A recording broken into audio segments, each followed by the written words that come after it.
जब अपने प्रेम और समर्पण पर पूर्ण विश्वास हो तो कोई माया ही क्या, संसार रचने वाले, चलाने वाले और नष्ट करने वाले त्रिदेव भी उस विश्वास को खंडित नहीं कर सकते माता। सारे संसार को उसके सामने नतमस्तक होना ही पड़ता है। तुम अद्भुत हो सीता। तुम्हारे आचरण और तुम्हारे विचारों ने मुझे जीत लिया है। तुमने अपने लिए मेरे मन में एक विशेष स्थान बनाया है सीता। मैं तुम्हें कुछ देना चाहूंगी।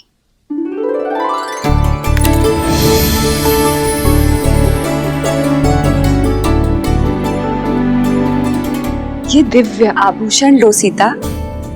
ये मैंने स्वयं देवताओं से प्राप्त किए हैं। नहीं माता, मैं कैसे? माता बोलकर माँ की दी हुई भेंट अस्वीकार कैसे कर सकती हो? माता पिता के दिए हुए आभूषण भविष्य में संकट आने पर पुत्री का सहारा बन सकते हैं। ये भविष्य में आने वाले संकट में तुम्हारी सहायता करेंगे सीता।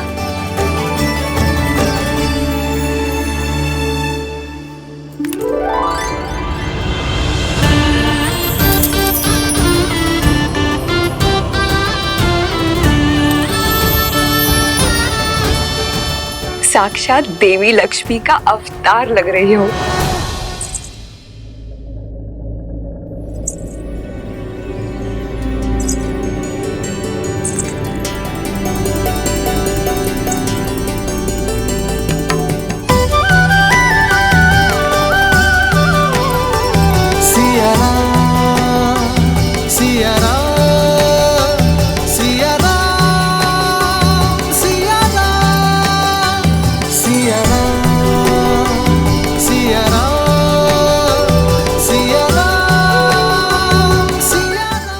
का आग्रह था तो? आग्रह नहीं, प्रेम। माता के घर से कहीं कोई पुत्री खाली हाथ जा सकती है? राम, पुत्री ने माता की आग्रह मानी। राम, अब तुम मेरी आग्रह मानो। सीता को दंडकारण्य जैसे भयावह स्थान पर मत ले जाओ। ये उनके लिए सुरक्षित नहीं है। आर्य, मेरी दृष्टि में आपका भय अनुचित है। मैंने स्वयं सीता का तेज और संकल्प देखा है। जिस यात्रा पर ये दोनों जा रहे हैं वहां सीता को राम की सुरक्षा की नहीं, परंतु राम को सीता के साथ और संकल्प की आवश्यकता है। राम के शौर्य और सीता के पतिव्रता धर्म के साथ ये कोई भी संकट पार कर सकते हैं। ऋषिवर, आपके प्रेम और आतिथ्य का मैं बहुत आभारी हूं, किंतु कर्तव्य की पुकार है, जाना ही होगा। दंडकारण्य के कुछ ऋषियों को मैंने सहायता का वचन दिया था। आस बांधकर उन्हें तोड़ने का महापाप मैं नहीं कर सकता ऋषिवर। विदा दीजिए ऋषिवर, और आशीर्वाद भी। संध्या होने को है। इस बार में दंडकारण्य जाना उचित नहीं है। आज तुम सब यहीं रुक जाओ।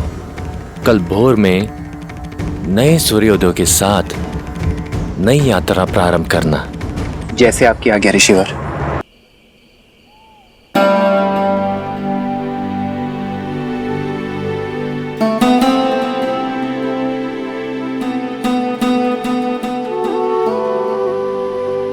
आज मेरी सीता कहीं खो गई थी। आपके सामने ही तो। मुझे तो साक्षात देवी लक्ष्मी दिखाई दे रही है। इतनी अद्भुत उपमा मत दीजिए आर्य। मैं केवल सीता हूं, अपने वनवासी राम की साधारण पत्नी। तुम्हारी यही असाधारणता, तुम्हारा समर्पण तुम्हें असाधारण से परे बनाते हैं सीता। पवित्रता और सौंदर्य का संगम हो तुम। सच में तुम्हें पाना मेरा सौभाग्य है सीता।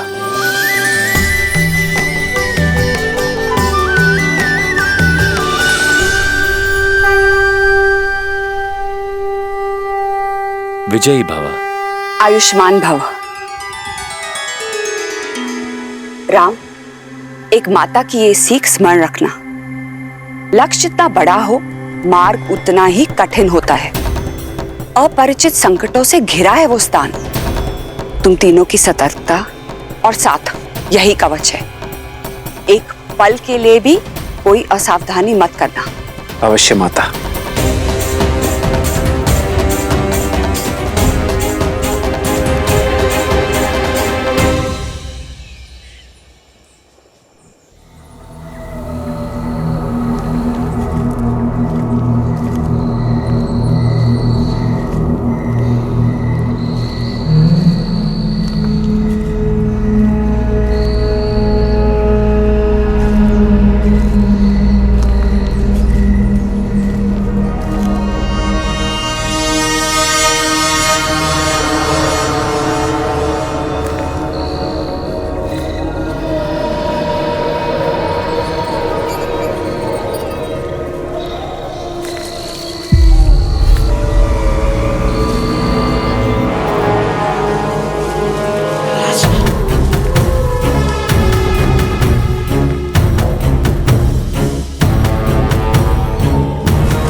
सीते, भैया, ये कैसा मायावी बवंडर है?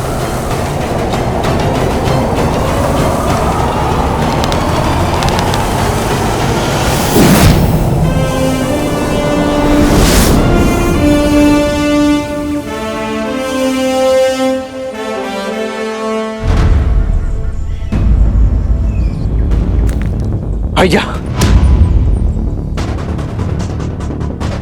वो देखिए।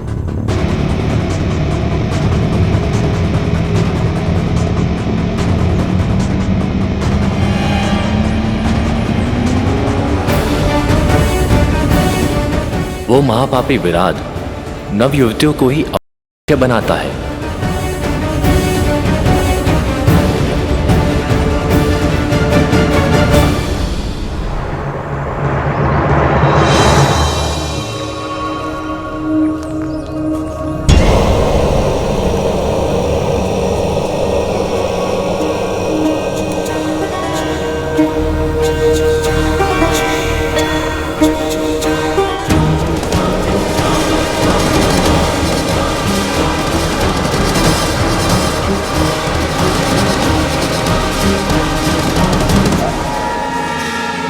घर की सेना के अंग विराट के आतंक से संपूर्ण दंडकारण्य दूषित है।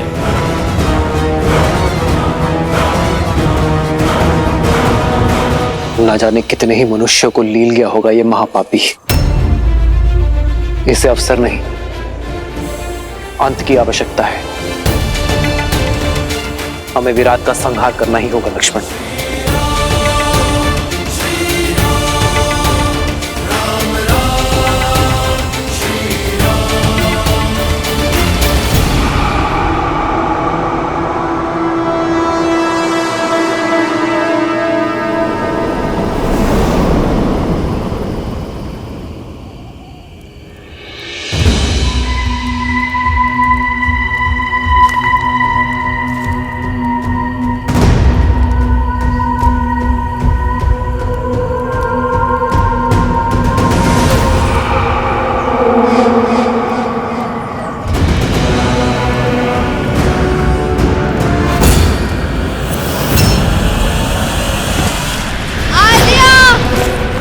सीते,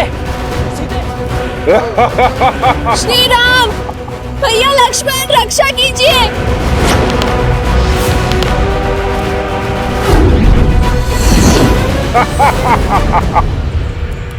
भैया, ये विराज।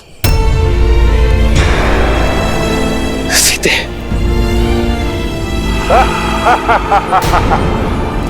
आद्या, भैया लक्ष्मण, रक्षा कीजिए।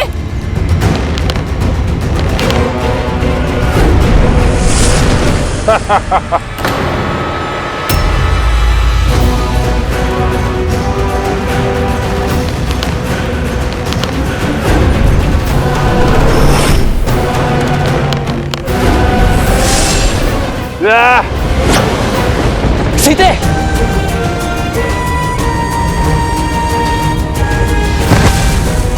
सीते, उठो सीते।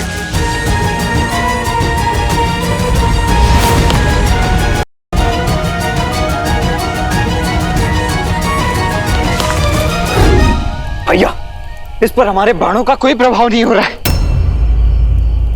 मेरे आहार के बीच बाधा बनने आए हो? पहले तुम्हारा अंत होगा।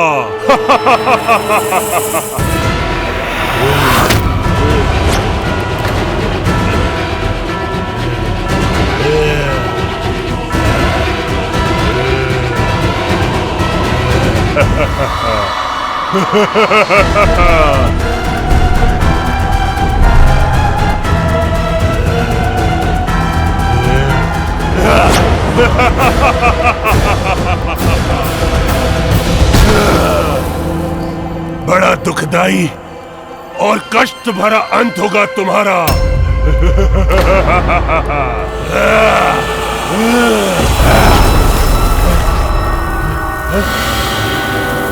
भैया, इस दुष्ट पर तो हमारे समस्त शस्त्र प्रभावहीन है। अब हम करें तो करें क्या? एक वीर का सबसे बड़ा शस्त्र स्वयं उसका बल होता है लक्ष्मण। लक्ष्मण, मल्ल युद्ध का प्रशिक्षण स्मरण है ना?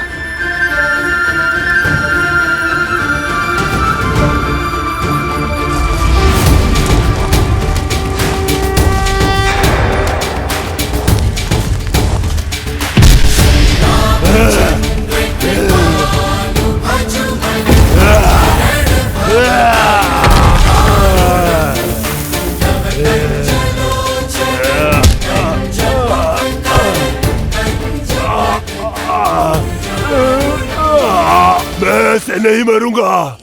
मुझे श्राप मिला है। मेरा मोक्ष ऐसे नहीं होगा। कोई लाभ नहीं है ये सब करने से।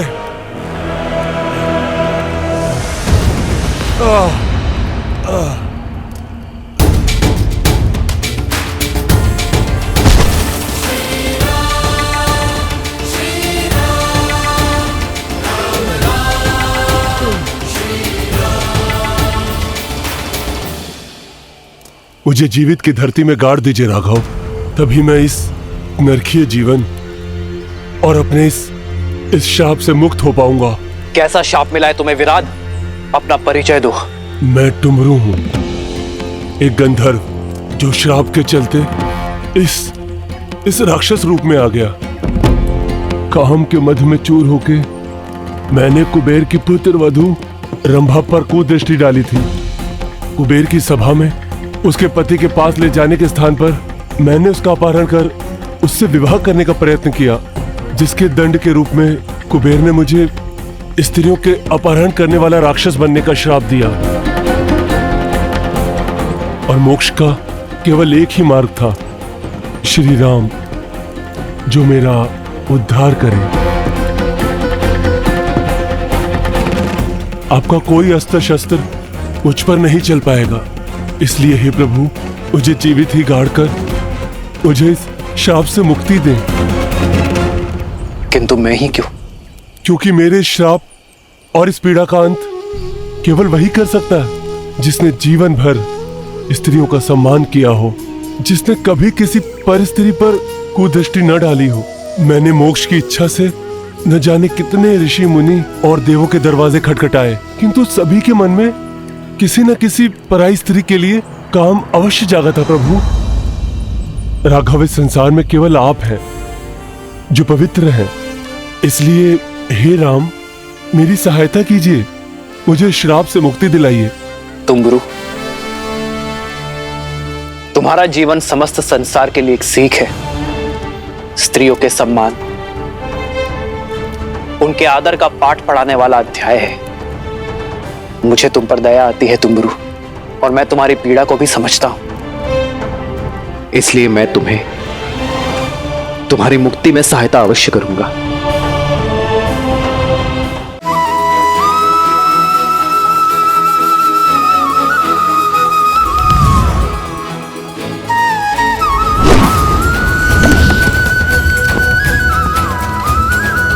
आदर्श और मर्यादा की है ये कथा महापावनम। काटे मद श्री से मिला दे श्रीमद् रामायणम, श्रीमद् रामायणम, श्रीमद् रामायणम। अब धन्य है मर्यादा पुरुषोत्तम राम, आपने मुझे मुक्त कर दिया। मैं एक गंधर्व हूँ, संगीत ही मेरा जीवन है और मेरा धर्म भी। अब मेरा संगीत सदा आपके ही गुणगान गाएगा। अब आप दक्षिण दिशा में पंचवटी की ओर प्रस्थान कीजिए, अगस्त ऋषि के आश्रम की ओर। दंडक में राक्षसों का आतंक है और राक्षसों का राजा है महाबली लंकेश रावण। रावण के अधर्म और उसके अत्याचारों की कोई सीमा नहीं है। इस दंडकारण्य में न जाने कितने मानव भक्षक छोड़ रखे हैं उसने।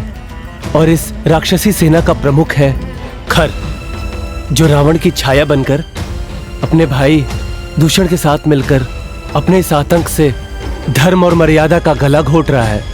अधर्म और पाप के इस जाल से बचने के लिए, धर्म और पुण्य की स्थापना के लिए प्रभु आपको ऋषि सरभंगा के मार्गदर्शन की आवश्यकता है। वही आपको ऋषि अगस्त तक पहुंचाएंगे। केवल ऋषि अगस्त्य ही हैं जो राक्षस राज और उनके अंत के ज्ञाता है। शीघ्र जाइए राम, ऋषि सरभंगा के जीवन की डोर को आपके दर्शनों की आस ने ही थाम रखा है। फिर तो हमें इसी क्षण निकलना होगा।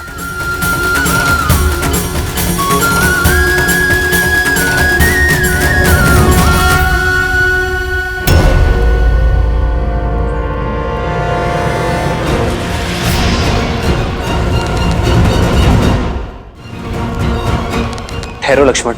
भैया, ये अवश्य ही राक्षसों का कोई गुप्तचर है। इससे पूर्व कि ये अपने साथियों को हमारी सूचना दे, मुझे इसका अंत कर देने दीजिए। लक्ष्मण, भागते हुए पर वार करना धर्म के विरुद्ध है लक्ष्मण। और फिर ये कैसे मान ली जाए कि वो गुप्तचर ही है? रघुकुल की मर्यादा और सम्मान उनके वंशजों के शौर्य में है लक्ष्मण, कुटिलता में नहीं। फिर तो हमें इसका पीछा करना चाहिए भैया। अब यही हमें खर तक ले जा सकता है। लक्ष्मण, हमारा उद्देश्य केवल खर का अंत नहीं, संपूर्ण राक्षस राज का अंत है। हमें ऋषि शरभंग के पास जाना चाहिए। उनका मार्गदर्शन हमारी प्रतीक्षा कर रहा है लक्ष्मण। जी भैया। स्वामी, श्री राम की कथा सुनने में बड़ा आनंद आता है, किंतु वनवास के कुछ ऐसे क्षण हैं जो मुझे आहत कर देते हैं। मैं समझता हूं देवी, परंतु वृक्ष की छाया के सुख का आभास तभी होता है जब व्यक्ति कड़ी धूप में अपने तन को बहुत देर तक जलाए। ये प्रसंग संसार के लिए इसलिए आवश्यक है क्योंकि ये संसार को ये शिक्षा देते हैं कि पीड़ा एक बहुत बड़े उद्देश्य की पूर्ति का साधन भी होती। बात आपकी उचित है, किंतु मोक्ष के बाद विराट ने जिन संकटों के बारे में कहा था, वो क्या है? उद्देश्य जितना पावन होता है, मार्ग में कठिनाइयां भी उतनी अधिक आती हैं। और श्री राम का तो उद्देश्य ही संसार से बुराई का अंत करके भलाई का परचम लहराना, अधर्म का नाश कर धर्म की स्थापना करना। और अभी तो इस यात्रा का आरंभ हुआ है देवी। यूं समझ लीजिए देवी कि श्री राम दंडकारण्य के भीतर नहीं, संकट और समस्याओं के एक माया जाल के भीतर जा रहे हैं। विराट तो केवल एक श्राप के कारण दानव बना, परंतु ऐसे कई दुष्ट जिनका स्वभाव ही है पाप कर्म करना, जिन्हें ऋषियों, मुनियों और सज्जन व्यक्तियों को पीड़ा देने में आनंद आता है, उनका अंत भी तो श्री राम को ही करना है। भगवान विष्णु के अवतार के लिए भला क्या कठिन हो सकता है? वो चाहे तो क्षण भर में रावण के अभिमान और उसके पापों का अंत कर सकते हैं। देवी, यदि रावण की शक्तियां असीमित हैं, उसका सैन्य बल अतुलित है, तो सामने भी नारायण है जिनका तेज अलौकिक है, और उस तेज के सामने इस ब्रह्मांड में कोई टिक नहीं सकता।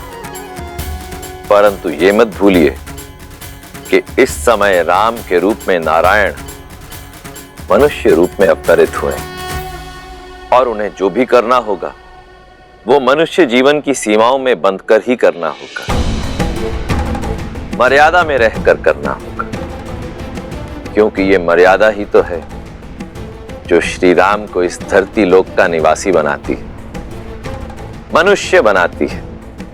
वो मनुष्य जिसे पीड़ा भी होगी, जिसे कठिनाइयों का सामना भी करना होगा, जिसके शत्रु भी बनेंगे,